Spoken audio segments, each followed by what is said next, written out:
لا حول ولا قوة إلا بالله العلي العظيم.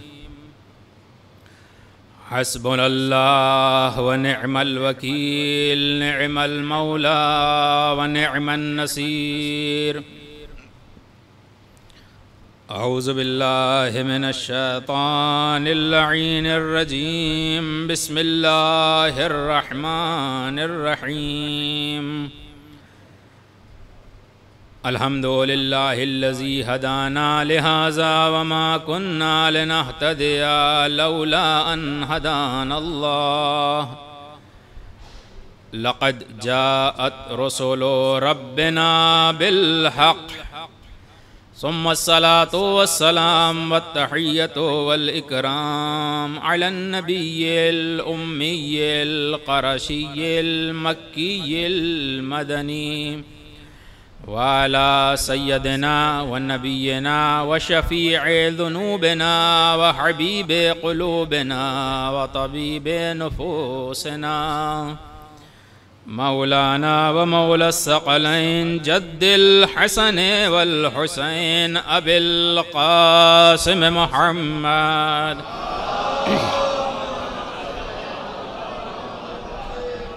وعلى آله الطيبين الطاهرين المعصومين المظلومين، ولعنة الله على أعدائهم أجمعين من الآن إلى يوم الدين. أما بعد، فقد قال الإمام الصادق عليه السلام: علامات المؤمن خمس: الورع في الخلوة، والصدقة في القلة، والصبر عند المصيبة، والحلم عند الغضب، والصدق عند الخوف. صلوات پڑھ دیں محمد وآل محمد.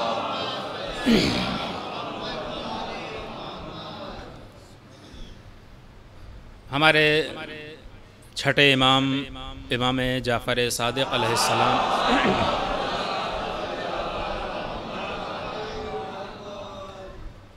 آپ فرماتے ہیں کہ دیکھیے بہت سے الفاظ ایسے ہیں جو ہم روزانہ سنتے ہیں، ہماری روزمرہ کی زندگی میں مستقل طور پہ استعمال ہوتے ہیں، جس میں سے کیا ہے؟ مومن، مومنین، صاحبان ایمان. لیکن حقیقت میں مومن ہے کون؟ کسے صاحب ایمان کہنا چاہیے؟ یہ ہمیں کیسے پتہ لگے گا؟ ہم آ کے ممبر سے کہہ دیں، یہ اپنے شعر میں کہہ دیں، یا کوئی اور شاعر کہہ دے، کوئی اور خطیب کہہ دے؟ نہیں. یہ ہمیں کیسے پتہ لگے گا؟ مکتب امام حسین علیہ السلام سے، سیرت اہل بیت سے، کہ ہمارے ائمہ نے مومن کسے کہا ہے. جسے ہمارا امام مومن کہے گا وہ مومن ہے، جسے امیر المومنین شیعہ کہیں گے وہ شیعہ ہے. ہم لوگ زندگی بھر دعویٰ کرتے رہیں کہ ہم علی کے چاہنے والے ہیں، علی کے شیعہ ہیں، علی کے محب ہیں. یہ دعویٰ کافی نہیں ہے جب تک ہمارا کردار، ہمارا عمل خود نہ بتائے کہ یہ علی کا چاہنے والا ہے، یہ علی کا شیعہ ہے. ایک صلوات پڑھ دیں محمد و آل محمد پر.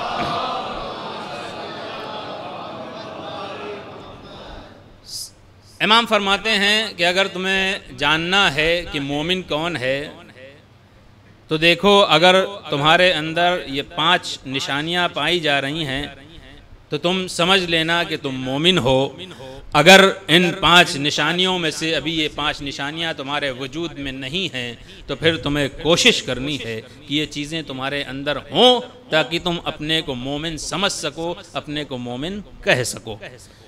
پہلی چیز کیا ہے؟ الورع فی الخلوہ، خلوت میں گناہ نہ کرنا.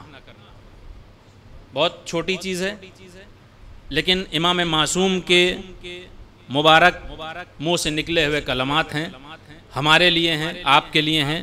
مولا یہ چاہتے ہیں کہ ان کلمات کے ذریعے ہمارے چاہنے والے حقیقی معنی میں مومن بنے۔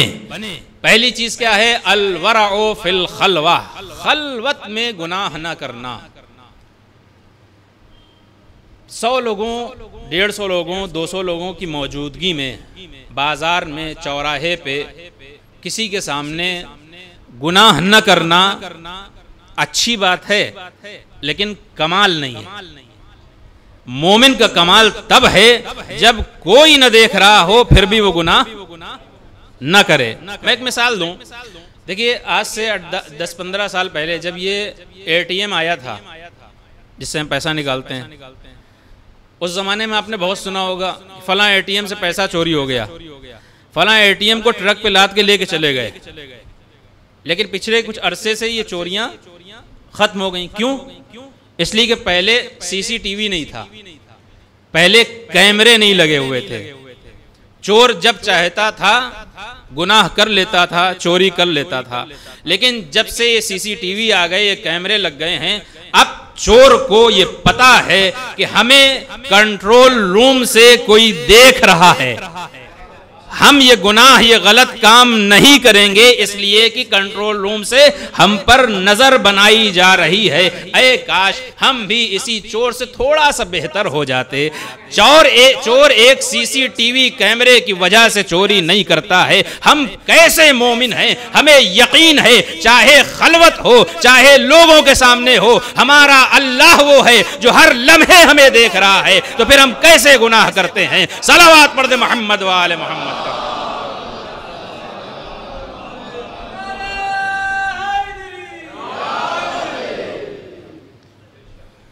تو ہمیں اگر ہم خلوت میں اپنے کو بچائے لے جا رہے ہیں، اور دیکھیے آج جب سے یہ سوشل میڈیا آیا ہے، یوٹیوب ہے، انسٹاگرام ہے، فیس بک ہے، یہ دیکھیے ایسے ہی نہیں ایجاد کیا گیا ہے، یہ خود شیطانی حربیں ہیں۔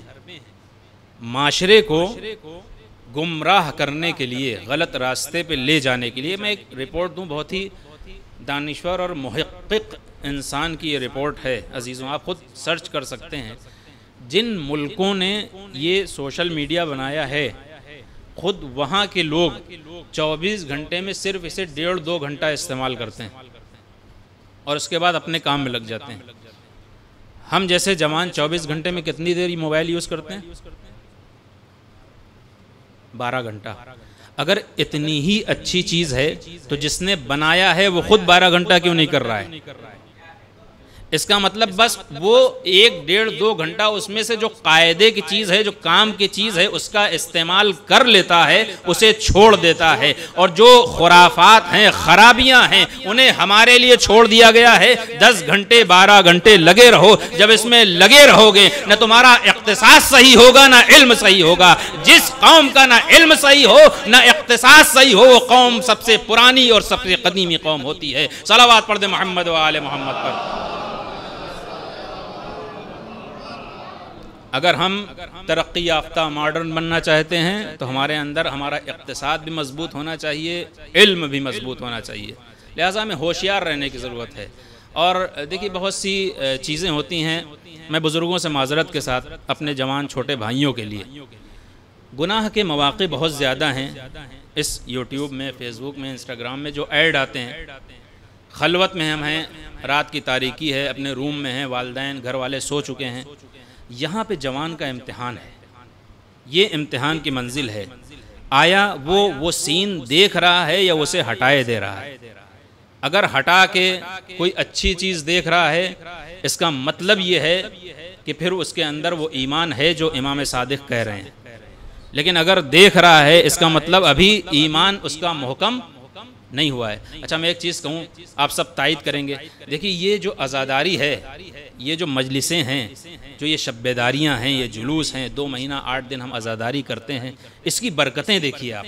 میں نے اپنے شہر میں دیکھا ہے، نہیں معلوم فیض آباد میں، الحمدللہ ہمارے قوم کے اکثر لوگ اس سے مبرہ ہیں، لیکن بعض ہمارے جوان جو غفلت کی وجہ سے کچھ ایسی چیزیں، مثلاً گانے سنتے ہیں، حرام ہے لیکن سنتے ہیں، بعض گھروں سے گانوں کی آوازیں آتی ہیں، بعض گھروں میں غلط خراب فلمیں دیکھی جاتی ہیں، لیکن جیسے ہی محرم کا چاند نظر آتا ہے، وہ جوان جو گناہگار تھا، حرام گانے سن رہا تھا، اب وہ اپنے موبائل پہ نوحوں گانوں کے بجائے نوحے لگاتا ہے، نوحے سنتا ہے، فلموں کی جگہ مجلس سنتا ہے۔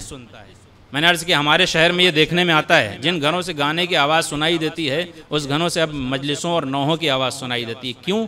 کہا اس لیے کہ امام حسین علیہ السلام کے احترام میں ہم 2 مہینہ 8 دن گناہ نہیں کر رہے ہیں۔ اس کا مطلب اگر ہم امام حسین علیہ السلام کے احترام میں اپنے کو 2 مہینہ 8 دن روک سکتے ہیں تو ہم پورے سال بھی اپنے کو گناہ سے روک سکتے ہیں۔ کیوں؟ اس لیے کہ حسین 2 مہینہ 8 دن کے لیے نہیں ہے، ہماری پوری زندگی کے لیے نمونہ عمل ہیں۔ صلوات پڑھ دیں محمد و آل محمد پر۔ امام حسین ہماری پوری زندگی کے لیے نمونہ عمل ہیں۔ ہمارا ہر کردار حسینی ہونا چاہیے، رفتار حسینی ہونا چاہیے، گفتار حسینی ہونا چاہیے، ہمارا عمل حسینی ہونا چاہیے، ہماری نفس اور ہماری سانس حسینی ہونا چاہیے۔ جب ہم اس منزل پہ آئیں گے تو پھر امام صادق علیہ السلام کی اس حدیث کے ہم مصداق قرار پائیں گے کہ مومن وہ ہوتا ہے جو خلوت میں بھی گناہ نہیں کرتا ہے۔ ایک صلوات پڑھ دیں محمد و آل محمد۔ دوسری نشانی کیا ہے؟ وَالصَّدَقَةُ فِي الْقِلَّةِ، جب تنگی ہو، جب مفلسی ہو، تب صدقہ دینا۔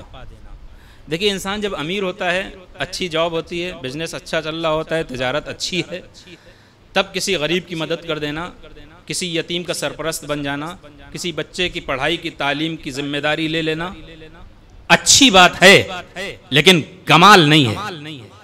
کمال تب ہے جب تمہاری جاب چھوٹ گئی ہو، تمہارا بزنس بیٹھ گیا ہو، خود تم پریشانی میں ہو، لیکن اگر تمہارے دروازے پہ کوئی ضرورت مند آئے تو پھر خالی ہاتھ واپس نہ جائے۔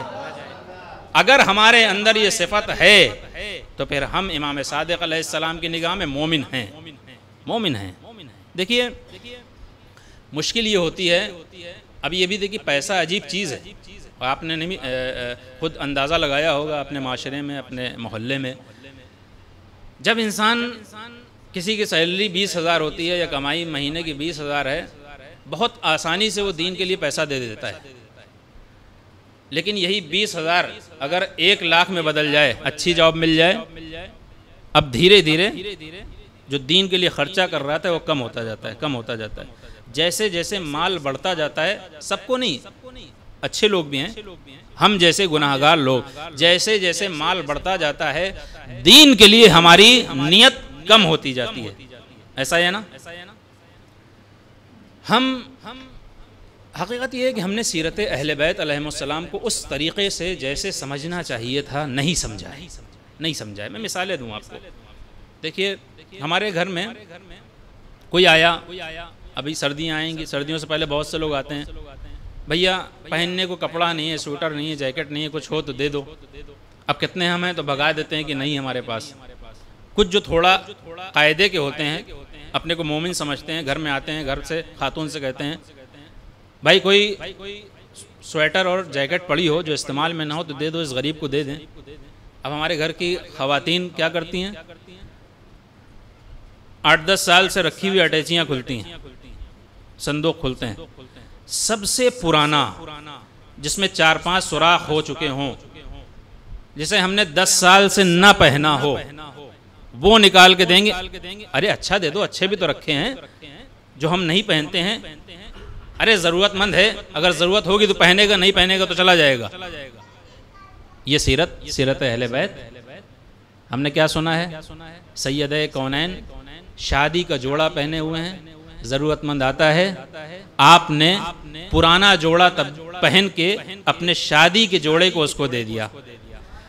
یہ اعلان کیا اگر ہمارے چاہنے والے ہو، ہمارے شیعہ ہو تو پھر دیکھو ہماری سیرت پہ عمل کرنے کی کوشش کرو، ضرورت مند کو، مفلس کو وہ دو جسے تم پسند کرتے ہو، وہ نہ دو جسے تم ناپسند کرتے ہو۔ صلوات پڑھ دیں محمد و آل محمد پر۔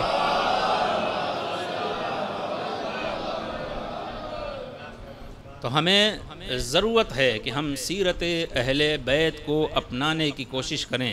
سیرت اہل بیت ہمارے لیے نمونہ ہے۔ اور دیکھیے پیسہ ایسی چیز ہے اللہ کا دیا ہوا ہے۔ میں ایک چیز اور پیسے کے حوالے سے بھی کہہ دوں، دیکھیے ایک تصور یہ پایا جاتا ہے کہ اسلام پیسے اور دولت کا مخالف ہے، نہیں، کہیں سے بھی ایسا نہیں ہے۔ اسلام نے پیسے کی مخالفت نہیں کی ہے۔ ہاں دیکھیے اسلام اس وقت تک پیسے کو پسند کرتا ہے جب آپ کا پیسہ آپ کی مٹھی میں ہو، لیکن اگر یہی دولت دل میں اتر جائے تو اسلام کی نگاہ میں یہ معیوب ہے۔ چونکہ جب آپ کے مٹھی میں ہوگی تو جب آپ چاہیں گے اسے خرچہ کریں گے، ضرورت مند کو دیں گے، فقیر کو دیں گے، مفلس کو دیں گے، یتیم کو دیں گے، لیکن جب دل میں اتر جائے گی تو پھر ہاتھ جیب میں تو جائے گا لیکن باہر نہیں آئے گا۔ پھر انسان کو مال سے وابستگی ہو جاتی ہے، مال سے وہ دل لگا بیٹھتا ہے اور اسے کسی طریقے سے حاضر نہیں ہوتا ہے کہ مال کو خرچ کرے۔ اچھا آپ دیکھیے قرآن کریم میں اللہ نے کہا ہے منزل الذی یقرض اللہ قرضا حسنا فیضاعفہ لہ ولہ اجر کریم۔ کون ہے جو اللہ کو قرضہ دے، جو اللہ کو قرضہ دے گا اللہ اسے بڑھا کے واپس کرے گا اور اسے کریم اجر دے گا۔ آپ یہ بتائیے جو کچھ ہمارے پاس ہے، جتنا روپیہ پیسہ ہے، جتنی پراپرٹی ہے، جتنے گھر ہیں، جتنی گاڑیاں ہیں، جتنی فیکٹریاں ہیں، سب تو اسی کی ہیں نا، جو کچھ ہے اسی کا ہے۔ پھر وہ یہ کیوں کہہ رہا ہے کہ مجھے قرض دے دو؟ بھائی آپ کی گاڑی ہے، مثلا ان کے پاس کار، اور یہ ہم سے کہیں کہ بھائی ہماری یہ کار ہے، یہ ہم کو قرض دے دو، ہم کہیں گے بھائی آپ ہی کی کار ہے، اس میں قرض دینے کی کیا بات ہے، آپ مالک ہیں۔ پھر اللہ یہ کیوں کہہ رہا ہے؟ سب کچھ اسی کا ہے، پھر بھی ہم جیسے گناہگاروں سے کہہ رہا ہے قرض دو، ہم تمہیں بڑھا کے دیں گے۔ میں ایک مثال دوں، دیکھیے باپ کام کرنے کے لیے گھر سے باہر جاتا ہے، دن بھر کام کرتا ہے، تھک ہار کے آتا ہے، گھر میں چھوٹے بچے ہیں، ایک چپس کا پیکٹ لے لیتا ہے، ایک بسکٹ کا پیکٹ لے لیتا ہے، گھر میں آتا ہے، بچے دوڑ کے آتے ہیں، پیروں سے لپٹ جاتے ہیں، باپ انہیں چپس کا پیکٹ دیتا ہے، چپس کھولتے ہیں، کھانا شروع کرتے ہیں، باپ کہتا ہے بیٹا پاپا کو بھی کھلاؤ، بیٹا پاپا کو بھی کھلاؤ۔ آپ یہ بتائیے باپ اس چپس کے ٹکڑے کا بھوکا ہے؟ نہیں، کہے گا نہیں، ہم اپنے بچے کی تربیت کرنا چاہتے ہیں کہ دیکھو جو کچھ تمہیں ملا ہے اکیلے نہ کھاؤ، مل بانٹ کے کھانا سیکھو۔ سب کچھ اللہ کا ہے لیکن اللہ ہماری تربیت کرنا چاہتا ہے۔ جو کچھ بھی تم نے حاصل کیا ہے اکیلا تمہارا نہیں ہے، اس میں غریبوں کا حق بھی ہے، اس میں فقیروں کا حق بھی ہے، اس میں اہل بیت کا حق بھی ہے، اس میں دین کا حق بھی ہے۔ صلوات پڑھ دیں محمد و آل محمد پر۔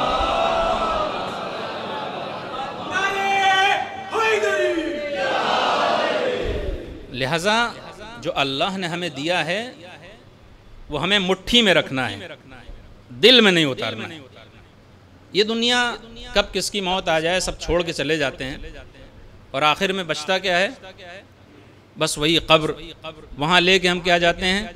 اپنا عمل ہے، اپنا کردار ہے، جو ہم یہاں انجام دیں گے، جو یہاں بوئیں گے۔ مشہور ہے نا مثل، جو بو گے وہی کاٹو گے۔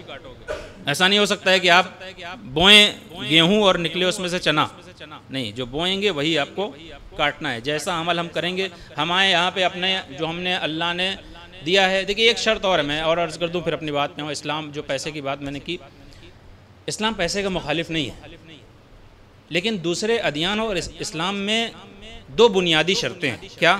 جتنے بھی بقیہ ادیان ہیں وہ یہ کہتے ہیں کہ جیسے چاہو، جہاں سے چاہو، جس وسیلے سے چاہو، جس طریقے سے چاہو پیسہ کماؤ، کوئی مشکل نہیں۔ اسلام کیا کہتا ہے؟ جتنا چاہو کماؤ، لکھ پتی بنو، کروڑ پتی بنو، ارب پتی بنو، کھرب پتی بنو، لیکن ہر راستے سے نہیں کما سکتے، ہر طریقے سے نہیں کما سکتے ہو۔ طریقہ جائز ہونا چاہیے، حلال ہونا چاہیے۔ دوسری شرط کیا ہے؟ دوسرے ادیان، دوسرے مذاہب کہتے ہیں جو تم نے کمایا ہے، اپنی کمائی ہے، محنت کی کمائی ہے، جیسے چاہو اڑاؤ، جیسے چاہو کھاؤ۔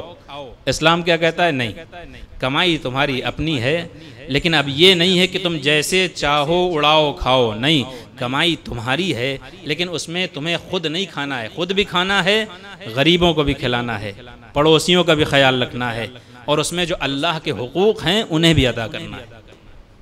میں تھوڑی سی تلخ بات کروں، الحمدللہ ہماری قوم الحمدللہ اکثریت وہ ہے جو اللہ نے واجبات واجب کیے ہیں انہیں ادا کرتا ہے۔ ایک واجب ہے جس کا تعلق مال سے ہے، خمس۔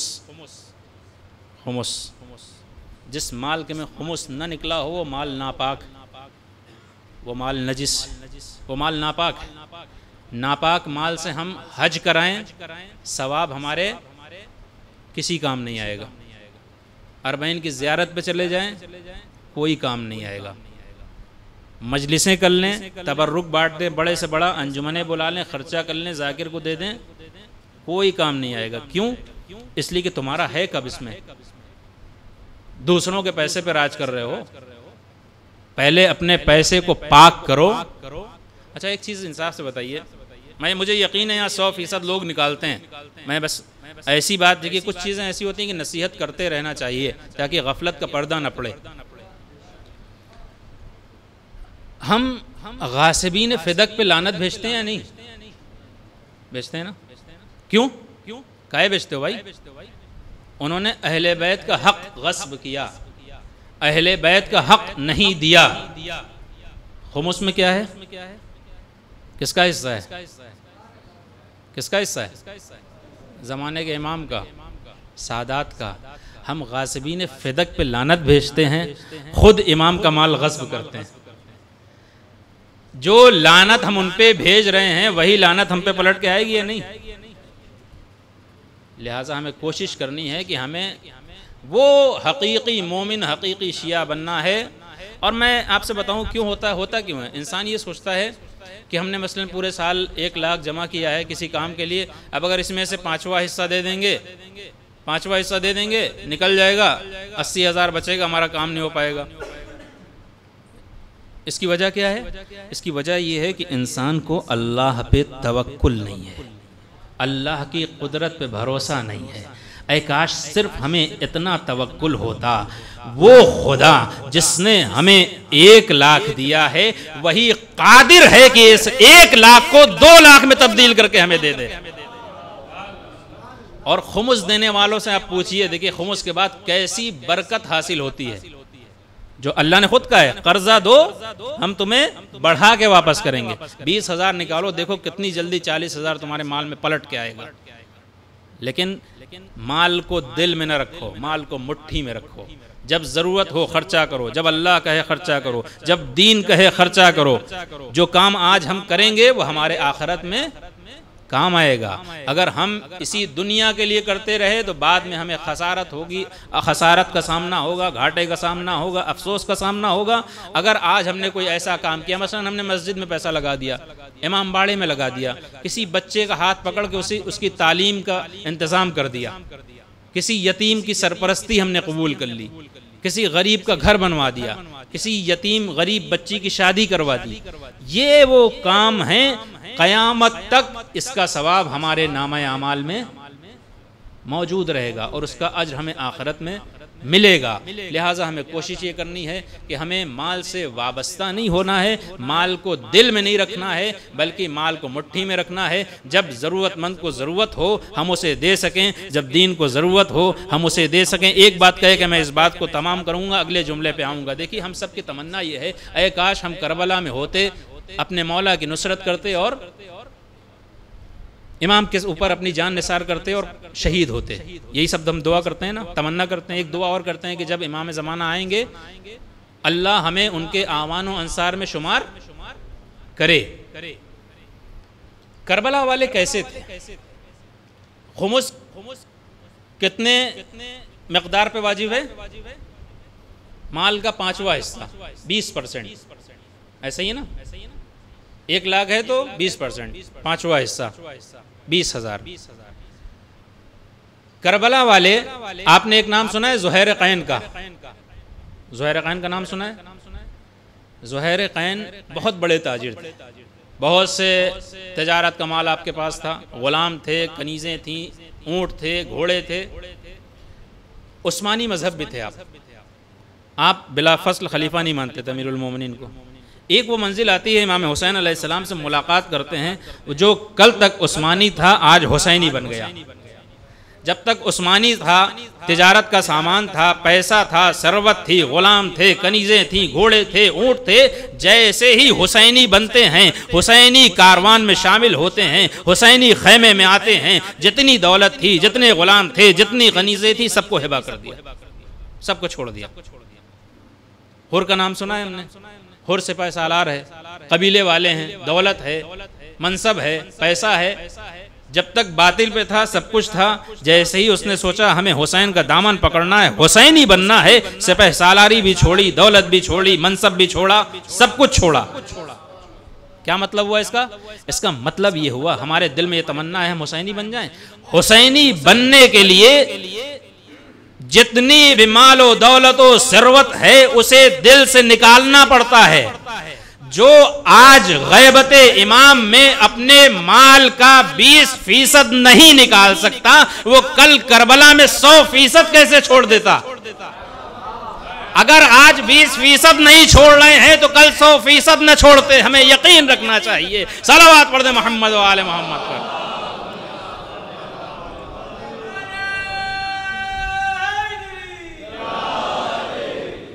یہ ایک امتحان ہے ہمارے لیے عزیزوں، ایک امتحان ہے ہمارے لیے۔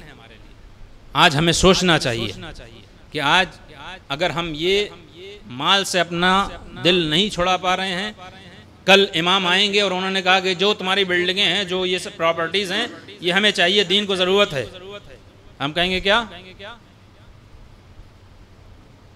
رہنے دیے مولا، رہنے دیے مولا، ہم کو نہیں چاہیے۔ اچھا آپ سوچ رہے ہیں یہ کیسے کہہ رہے ہیں مولانا، ایسی کہہ دے رہے ہیں؟ نہیں، ایسے نہیں کہہ دے رہے ہیں۔ آپ نے قارون کا نام سنا ہے؟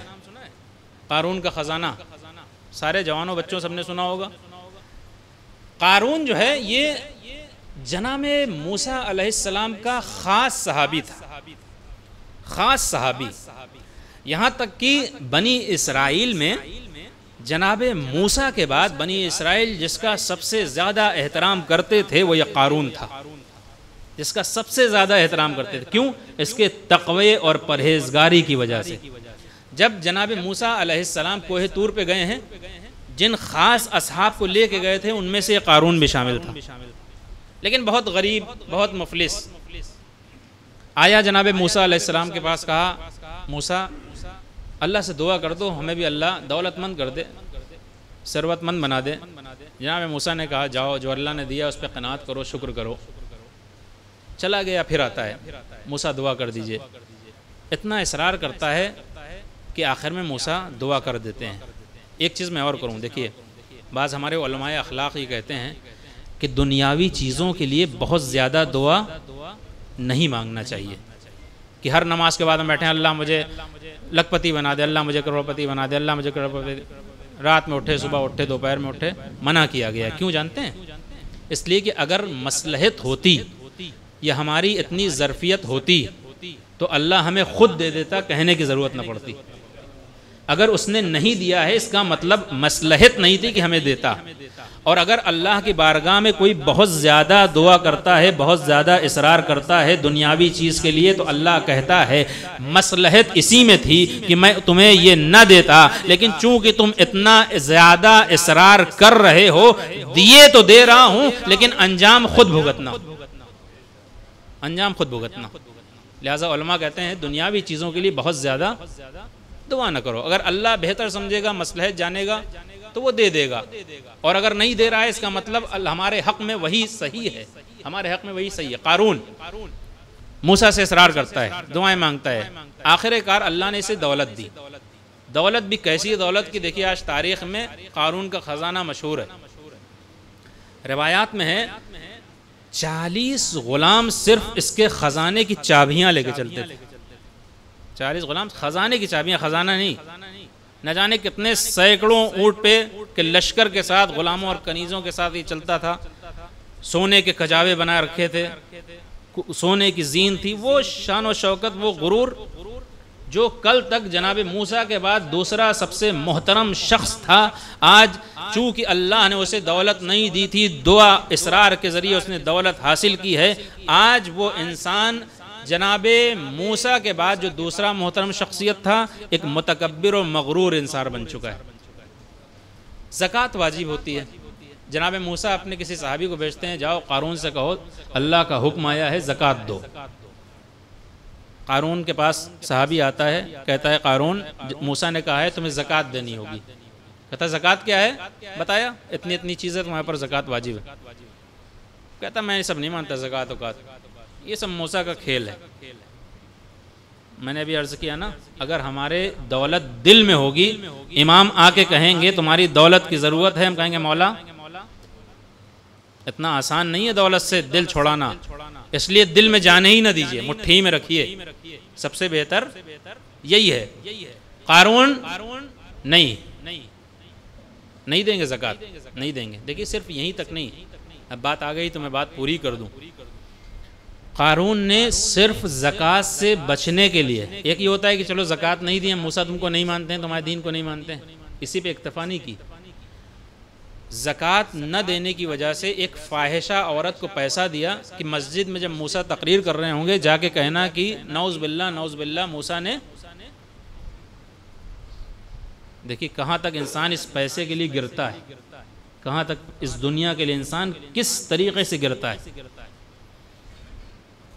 مسجد میں جب لوگ جمع ہوئے ہیں، عبادت گاہ میں لوگ جمع ہوئے ہیں، جناب موسیٰ تقریر کر رہے ہیں، ایک مرتبہ قارون آتا ہے، کہتا ہے قارون تمہارے بارے میں ہم نے یہ افواہ سنی ہے۔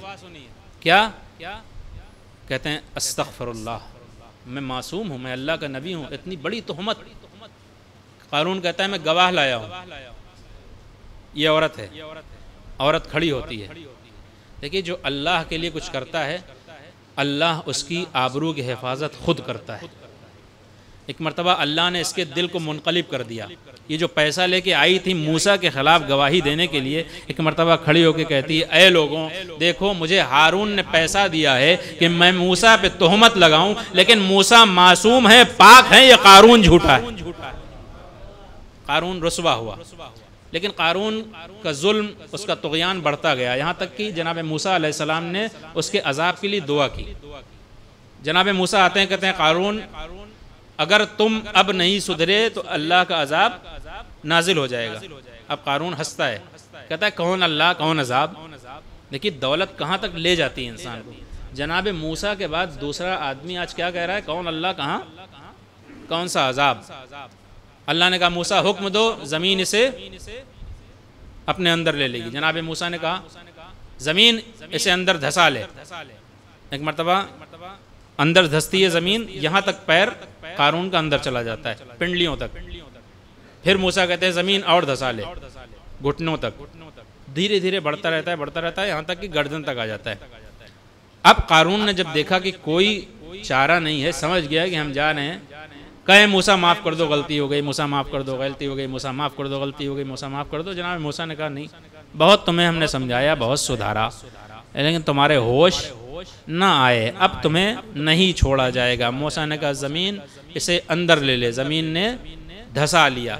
صرف قارون ہی نہیں گیا، جو بھی اس کا خزانہ تھا سب کا سب زمین نے نگل لیا۔ قارون مر گیا۔ ایک مرتبہ اللہ نے جناب موسیٰ سے کہا موسیٰ یہ بتاؤ جب قارون دھس رہا تھا تو اس نے تمہیں کتنی بار مدد کے لیے پکارا؟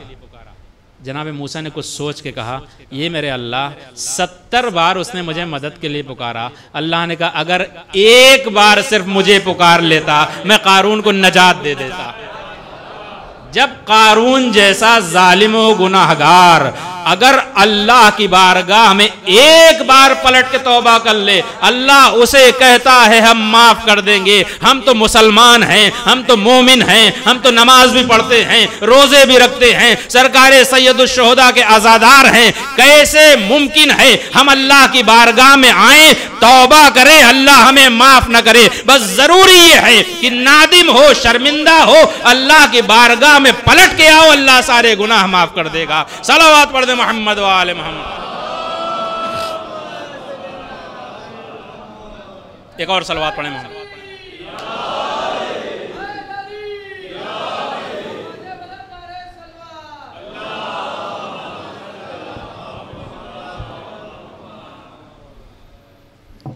تیسری چیز کیا ہے؟ وَالصِّدْقُ عِنْدَ الْخَوْفِ، جب خوف ہو، دیکھیے ایسے عام طور پہ ہر حالات سازگار ہوں، شرائط سازگار ہوں تو سب بڑے سچے ہوتے ہیں۔ صدق کا مطلب کیا ہے؟ صدق کا ایک مطلب یہ ہے کہ جو دل میں ہے وہی زبان پہ ہونا چاہیے، جو دل پہ ہے وہی زبان پہ ہونا چاہیے، نفاق نہیں ہونا چاہیے۔ ایسے عام حالات میں حالات سازگار ہوں، سب آگے رہتے ہیں، سب سچ بولتے ہیں، سب صادق ہیں، لیکن جب حالات سخت ہوں، حالات دشوار ہوں، اس وقت بھی انسان وہی بولے جو اس کے دل میں ہے، یہ امتحان کی گھڑی ہے۔ مولا فرماتے ہیں اگر تم اس منزل میں بھی سچ بول رہے ہو تو پھر تم مومن ہو، اگر نہیں بول رہے ہو تو پھر مومن۔ اچھا ہماری پریشانی کیا ہے؟ دیکھیے ہم تو حالات کے ساتھ چلتے ہیں، ہمارے ہاں تو کپڑوں اور دیواروں کے رنگ بھی حالات کو دیکھ کے تبدیل ہو جاتے ہیں۔ نہیں، مومن یہ نہیں ہوتا ہے۔ مومن اپنی شناخت بنا کے رکھتا ہے، مومن اپنی پہچان بنا کے رکھتا ہے، چاہے اس راہ میں اسے جتنی دشواریوں کا سامنا کرنا پڑے، چاہے جتنی پریشانیوں کا سامنا کرنا پڑے، لیکن مومن وہ ہوتا ہے جو اس کے دل میں ہے وہی زبان پہ ہے، جو زبان پہ ہے وہی دل میں ہے۔ آپ نے لقمان حکیم کا نام سنا ہے، بہت سے ان کی داستانیں ہیں۔ ایک بار لقمان حکیم کے ہاں کچھ مہمان آتے ہیں۔ اچھا لقمان حکیم کے ہاں مہمان آئیں گے تو کیسے آئیں گے؟ ہم جیسے لوگ تو آئیں گے نہیں، پڑھے لکھے آئیں گے، دانشور آتے ہیں۔ کچھ مہمان کہتے ہیں بہت لقمان کا نام ہے، آج تھوڑا سا اس کا امتحان لیا جائے۔ کہتے ہیں لقمان کیا بنا رہے ہو؟ کہا ہم جا رہے ہیں بھیڑ ذبح کرنے۔ کہا ٹھیک ہے جاؤ جاؤ بھیڑ ذبح کرو، جب اسے کاٹ لینا تو جو سب سے اچھے عضو، سب سے اچھا حصہ ہے بھیڑ کا وہ لے کے آنا۔ دیکھیں تم کیا لاتے ہو۔ جناب لقمان گئے، بھیڑ ذبح کیا، ایک سینی میں لے کے آتے ہیں، کیا زبان رکھی ہوئی ہے، دل رکھا ہوا ہے۔ کہا یہ سب سے اچھی چیز ہے؟ کہا سب سے اچھی چیز ہے۔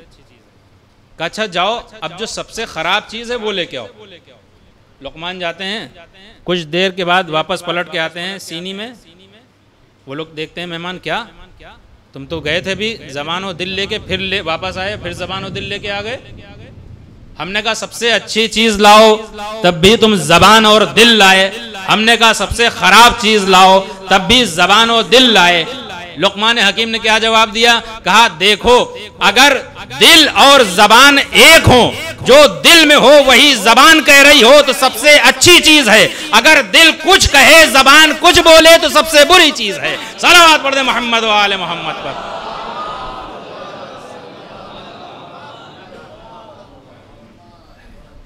تو یہ چیز ہے تیسری علامت۔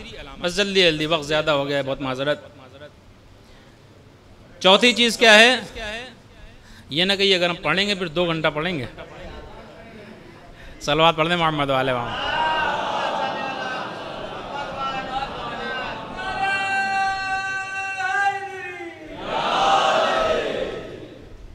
چوتھی چیز کیا ہے؟ والحلم عند الغضب۔ اچھا ہم یہاں بیٹھے ہوئے ہیں، ایک دم حالات سازگار ہے، مسکرا کے بات کر رہے ہیں۔ کہا بھائی بہت مولانا، بہت ان کا حلم، بردباری بہت ہے، غصہ ہی نہیں آتا ہے۔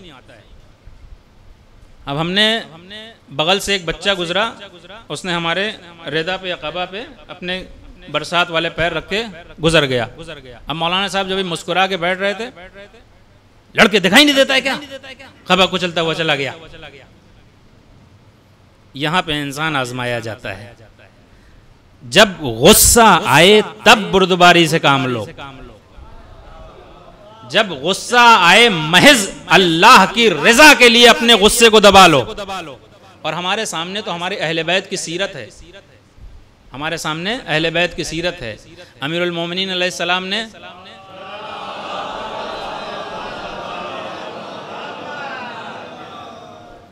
عمرو بن عبدوت کو مار کے گرا دیا تھا، سینے پہ چڑھے ہوئے ہیں، مارنا چاہتے ہیں، ایک مرتبہ اس نے بے ادبی کی، جسارت کی، مولا سینے سے اتر آتے ہیں۔ اب جتنے اصحاب ہیں سب کہہ رہے ہیں اتنا بڑا شجاع اور بہادر دشمن تھا، علی نے بہت غلط کیا، علی نے بہت غلط کیا، اترنا نہیں چاہیے تھا۔ علی نے پھر اسے زیر کیا، قتل کیا۔ پیغمبر نے کیا فرمایا؟ ضربت علی یوم الخندق افضل من عبادت الثقلین۔ یوم خندق علی کی ضربت عبادت ثقلین سے افضل ہے۔ لوٹ کے علی آئے، کہا علی دیکھو اصحاب کو اعتراض ہے، سب یہ کہہ رہے ہیں کہ تم دشمن کو زیر کرنے کے بعد کیوں اتر آئے، خطرہ تھا، آخر تمہارا جواب کیا ہے؟ میں تو جانتا ہوں لیکن اس کا جواب کیا ہے؟ علی نے کیا جواب دیا کہ جب ہم اسے زیر کر کے مارنا چاہ رہے تھے، اس نے ہمارے ساتھ جسارت کی، بے ادبی کی، ہمیں غصہ آ گیا تھا۔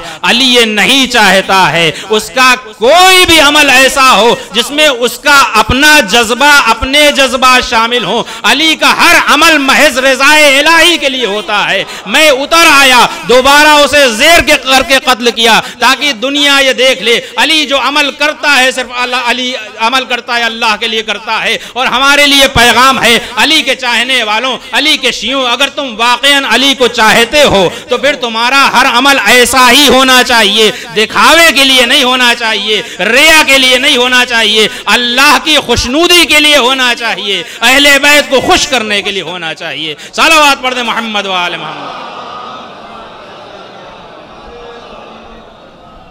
ہم نے کہا 2 گھنٹہ پڑھیں گے، کسی مومن نے جو ہے وہ دعا کر دی کہ اب مولانا کی ایسی حالت ہو جائے کہ 2 گھنٹہ پڑھ ہی نہ پائیں۔ صلوات پڑھ دیں محمد و آل محمد۔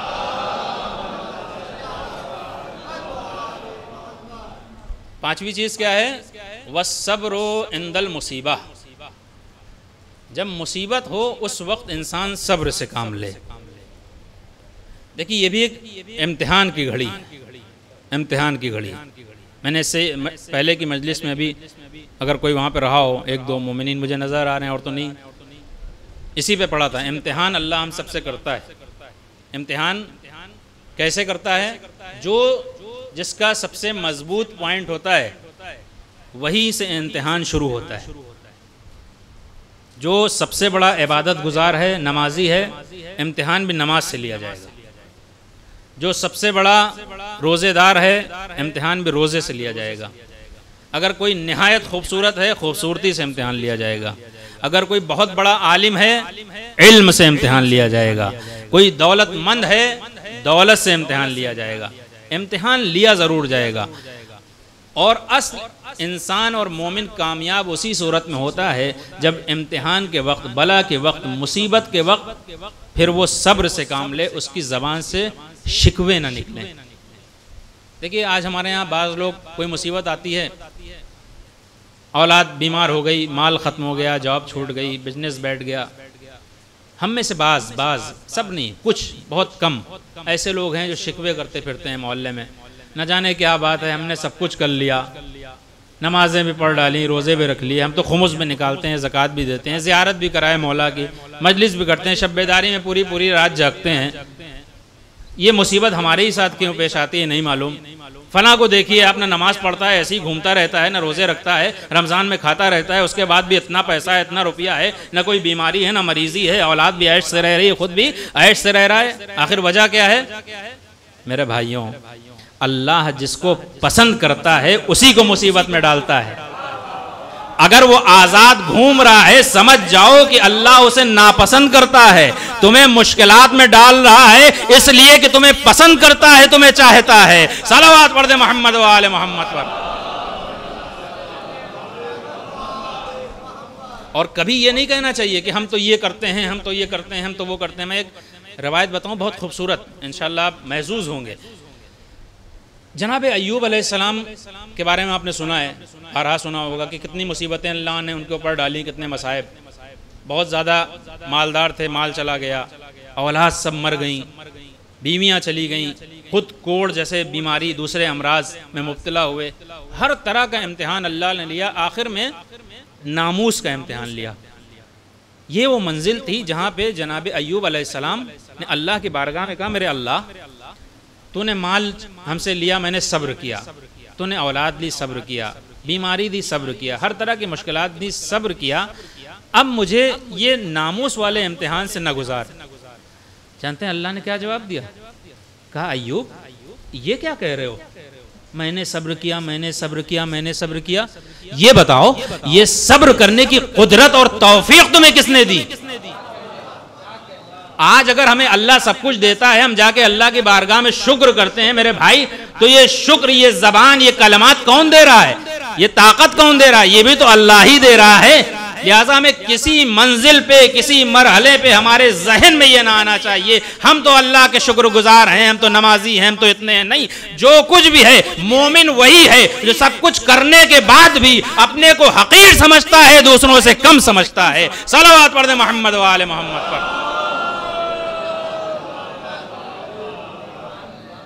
لہٰذا ہمیں مومن بننا ہے، حقیقی مومن بننا ہے۔ مومن یعنی انسان کو یقین ہونا چاہیے، ایسا یقین کہ پھر اس کے یقین میں کوئی چیز رکاوٹ نہ بن سکے، کوئی چیز مانع نہ بن سکے۔ اگر ہمیں اللہ پہ یقین ہے، ایسا یقین کہ کچھ بھی ہو جائے ہم اللہ کی وحدانیت کو نہیں چھوڑ سکتے، نبوت کا یقین، کچھ بھی ہو جائے، جان چلی جائے ہم اللہ کے نبی کو نہیں چھوڑیں گے، کچھ بھی ہو جائے ہم نہ مولا علی کو چھوڑیں گے نہ مولا حسین کو چھوڑیں گے، تو پھر ہم مومن ہیں۔ ایسا یقین ہونا چاہیے۔ میں ایک مثال دوں، اس کے بعد آپ کی زحمت تمام، اس لیے کہ بعض لوگوں نے تو خوش ہو کے صلوات بھیجی تھی، بعض لوگوں نے سر جھکا لیا تھا، یعنی اس کا مطلب کہ راضی نہیں تھے، اور کسی کوئی راضی نہ ہو تو ہم بھی راضی نہیں ہیں۔ بہرحال ایک صلوات پڑھیں محمد و آل محمد۔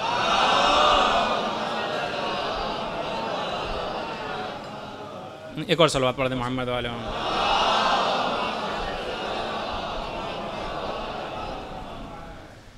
کیا بات چل رہی تھی کہ میں بھول گیا؟ آپ کا امتحان ہے، دیکھیں کون کون غور سے سن رہا تھا۔ جی ہاں، مومن یعنی یقین۔ یقین کیسا ہونا چاہیے؟ میں ایک مثال دوں، دیکھیے یہ بجلی کے تار ہوتے ہیں، اب یہ بجلی کے تار کے اوپر ربڑ چڑھی ہوئی ہے، ہم نے کہا اس کو چھو لو، آدمی چھو لے گا، لیکن کچھ تار ہوتے ہیں ان پر ربڑ نہیں ہوتی، جو مین لائن ہوتی ہے، مثلا ننگا تار جسے ہم کہتے ہیں۔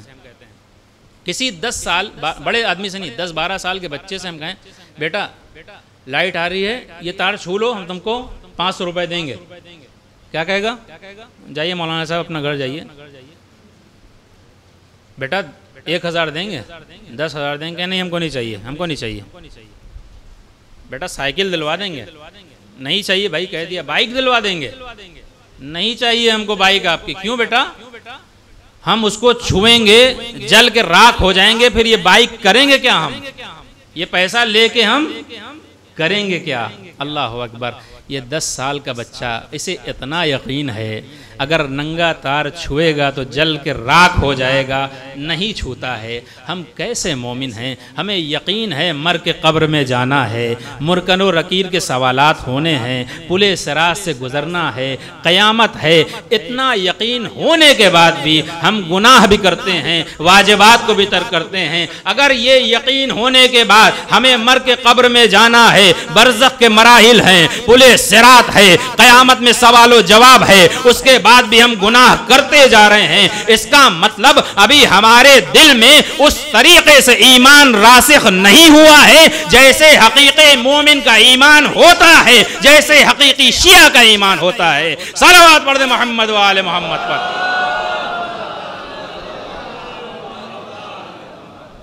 اور اس کے نمونے ہمیں کربلا کے میدان میں ملتے ہیں۔ کربلا کے میدان میں جب 13 سال کے جوان سے پوچھا جاتا ہے موت تمہارے نزدیک کیسی ہے، کیا جواب دیتا ہے؟ احلی من العسل، شہد سے زیادہ شیریں، شہد سے زیادہ شیریں۔ علی اکبر اگر حق پہ ہیں بابا تو ہم موت پہ جا پڑیں یا موت ہم پہ آ پڑے، کوئی فرق نہیں پڑتا ہے۔ ایسا یقین ہونا چاہیے ہر حسینی میں ایسا یقین ہونا چاہیے۔ کربلا میں مولا امام حسین علیہ السلام پہ بہت سی مصیبتیں آئی ہیں، عزاداروں، بہت سی مصیبتیں آئی ہیں۔ جو الگ الگ انبیاء اور ائمہ پہ مصیبتیں آئی ہیں وہ سب کی سب امام حسین علیہ السلام پہ کربلا میں آئی ہیں۔ لیکن ایک ایسی مصیبت ہے جو اللہ نے جس کا امتحان امام حسین کی زندگی میں ان سے نہیں لیا۔ وہ کون سی مصیبت ہے؟ وہ ہے ناموس کی مصیبت، ناموس کا امتحان۔ یہ امتحان اللہ نے نجف کے علی سے لیا ہے اور کربلا کے علی سے لیا ہے۔ دیکھیے ہم کمزور آدمی ہیں، کوئی آئے باہر سے آ کے ہمیں مارنے پیٹنے لگے، اگر ہمارے اندر اتنی طاقت نہیں ہے تو ہم مار کھا لیں گے، چپ کے بیٹھے رہیں گے. لیکن ہم جیسا کمزور آدمی، وہی بدماش انسان اگر ہماری بیٹی، بہن، ماں یا بیوی کی شان میں گستاخی کرے، اگر انسان غیرت مند ہے اور مرد ہے، جان دے دے گا لیکن برداشت نہیں کرے گا اس کی گھر کے ناموس کے لیے کسی کوئی شان میں گستاخی کرے. اللہ رے، مولا علی جیسا غیرت مند، مولا علی جیسا بہادر اور شجاع، لیکن آپ کی آنکھوں کے سامنے وہ بے ادبی اور وہ جسارت ہوئی ہے جو علی نے برداشت کی ہے. علی کے لیے اس سے بڑی کوئی مصیبت نہیں ہو سکتی جو مدینے میں علی نے برداشت کی ہے سید کونین کے لیے. آپ جانتے ہیں جب جناب سید کونین کی مصیبت کا ذکر ہوتا تھا امام حسن اور امام حسین کے سامنے، امام حسن علیہ السلام چیخ چیخ کے رونے لگتے تھے. کسی نے کہا مولا آپ دونوں بھائی ہیں، حسین چھوٹے ہیں، معمولاً یہ ہوتا ہے کہ جب ماں کی مصیبت کا ذکر آتا ہے تو چھوٹا بیٹا زیادہ بےتاب ہو جاتا ہے، زیادہ پریشان ہو جاتا ہے، لیکن ہم یہ دیکھتے ہیں جب آپ کی ماں کی مصیبت کا ذکر آتا ہے آپ زیادہ پریشان ہوتے ہیں، آپ زیادہ چلا چلا کے روتے ہیں. حسین اتنی تیز نہیں روتے ہیں. مولا حسن نے کہا تم نہیں جانتے، جب میری اماں دربار میں گئی تھی ان کے ساتھ میں گیا تھا، حسین نہیں گئے تھے. ارے جو میں نے اپنی آنکھوں سے دیکھا ہے وہ حسین نے نہیں دیکھا. اجرکم اللہ. یہی وجہ ہے عزیزوں، روز عاشور امام حسین علیہ السلام جب زین سے زمین پہ آئے ہیں، آپ کی بہادری اور شجاعت کی وجہ سے دشمن میں ہمت نہیں ہو رہی تھی کہ مولا کے نزدیک آ جائے. ایک مرتبہ کسی شقی نے کہا کیسے جانا جائے، حسین زندہ ہیں یا حسین مر گئے؟ کسی نے کہا اگر دیکھنا ہے حسین زندہ ہے تو آواز دو، اے حسین ہم تمہارے خیموں میں آگ لگانے جا رہے ہیں. جیسے ہی حسین کے کانوں میں آواز گئی پوری ہمت جٹاتے ہیں، کوہنیوں کے بل سر اٹھا کے کہتے ہیں ابھی حسین زندہ ہے. اے ملونو، ارے تم میں کیسے مجال، خیموں کا رخ کرو. میں کہوں گا مولا آپ نے خالی اتنا سنا کہ خیموں میں آگ لگانے جا رہے ہیں، ارے برداشت نہ کر سکے. ہائے سید سجاد، ارے اپنی آنکھوں کے سامنے 4 سال کی بچی ہے، شمر کبھی تازیانے لگا رہا ہے، ارے کبھی درے مار رہا ہے، کبھی ماں بہنوں کی تازیانے مارے جا رہے ہیں، ارے کبھی ردائیں چھینی جا رہی ہیں. لیکن سید سجاد اتنے مجبور ہیں، ہاتھوں میں ہتھکڑیاں ہیں، پیروں میں بیڑیاں ہیں، گلے میں خاردار طوق ہے. سیعلم الذین ظلموا ای منقلب ینقلبون. انا للہ و انا الیہ راجعون.